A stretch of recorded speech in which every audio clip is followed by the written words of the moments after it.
جب سارے رشتے ناتے، دوست احباب، ماں باپ، بہن بھائی، میاں بیوی، سب کلی طور پہ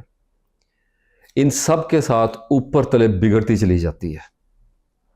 یہ ایک وقت آتا ہے انسان پہ۔ اب یہ اپنی زندگیوں کے جائزے لو، کئیوں پہ 2-3 سال کے بعد آتا ہے، کئیوں پہ 5 سال کے بعد آتا ہے، کئیوں کا ہر سال ہی یہ ایک راؤنڈ لگتا ہے، تو شکلیں بدل جاتی ہیں رشتے ناتوں کی، اور سارے آپ کے خلاف ایک محاذ پہ اکٹھے ہو جاتے ہیں۔ ایسے ہوتا ہے نا جیسے کسی بادشاہ پر ساری ریاستوں کے راجے جو ہوتے ہیں وہ اکٹھے ہو کے حملہ کرتے ہیں اچانک، تو یہ ایسا بھی واقعہ ہوتا ہے، اور اس کو میں ریلیشن شپس کی قیامت کہتا ہوں، اور آرماگیڈن ہوتا ہے یہ ریلیشن شپس کی دنیا میں۔ لیکن اس کا مقصد بڑا عجیب ہوتا ہے۔ کبھی کبھی انسان پہ بے پناہ اندرونی اور بیرونی دباؤ ڈالنا اللہ کا مقصود ہوتا ہے، تو پھر وہ کیا کرتا ہے کہ انٹرنل اور ایکسٹرنل جو سارے element of destruction, element of pressure ہوتے ہیں نا، ان کو اکٹھا کر دیتا ہے آپ کے اوپر۔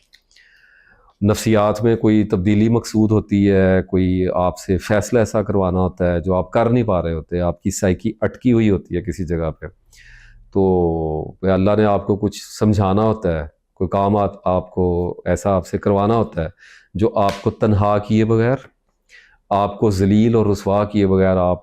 کرنے کے لیے آمادہ نہیں ہو پا رہے ہوتے، تو آپ کو سمجھ ہی نہیں آ سکتا جب تک اتنا زیادہ پریشر نہ ڈالا جائے، کیونکہ آدمی جو ہوتا ہے نا جی، وہ بھاگ بھاگ کے اپنے رشتے ناتوں میں پناہ لیتا ہے، ریلیشن شپس میں پناہ لے لیا کرتا ہے، تو پھر کبھی کبھی اللہ تعالیٰ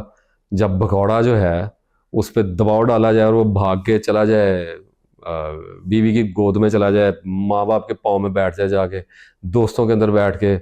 ٹائم گزارنا شروع کر، تو اگر وہ پناہ لینے کی کوشش کرے تو اللہ تعالیٰ اس کے رشتے کی دنیا میں، اس کے تعلق کی دنیا میں قیامت برپا کر دیا کرتا ہے، اور پھر آپ سے ایسے کام ہوتے ہیں انسان سے، ایسے وہ فیصلے کرتا ہے جن پہ بعد میں جب وہ غور کرتا ہے تو حیران رہ جاتا ہے کہ میں یہ کر کیسے گیا، تو وہ اس وقت کی دین ہوتی ہے۔ تو مثال اس کی ایک دے دیتا ہوں کہ جب باہر کوئی مسئلہ ہو جائے نا، کوئی جیسے ہوتا ہے معاشی دباؤ پڑ گیا ہے، کوئی باہر سے ڈپریشن آ گیا کوئی ہوتا ہے، تو غالب گمان یہ ہے، غالب گمان یہ کہ گھر میں کوئی نہ کوئی آپ کی منجی ٹھوک دے گا۔ I am sorry for this غیر پارلیمانی ورڈ، بٹ چل جاتا ہے کبھی کبھی۔ تو اور ویسے بھی رشتے ناتوں میں بے لوس جو انکنڈیشنل لو ہوتا ہے وہ تو ایگزسٹ ہی نہیں کرتا۔ باقی دیکھیں جی، میں بار بار کہتا ہوں، سوائے اس کے جس کو اللہ تعالیٰ استثناء بخش دے،